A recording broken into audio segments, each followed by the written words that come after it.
عاوز اقولك ان محدش هيخاف على طفلك قدك، ولا في حد في الدنيا هيحب الطفل بتاعك غيرك.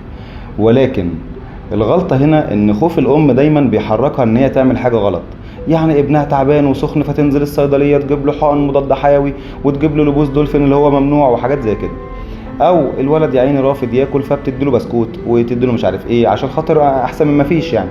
فاللي عايز اقوله ان ما تخليش الخوف هو اللي يحركك، وخلي دايما اللي بيحركك المعلومه الصحيحه.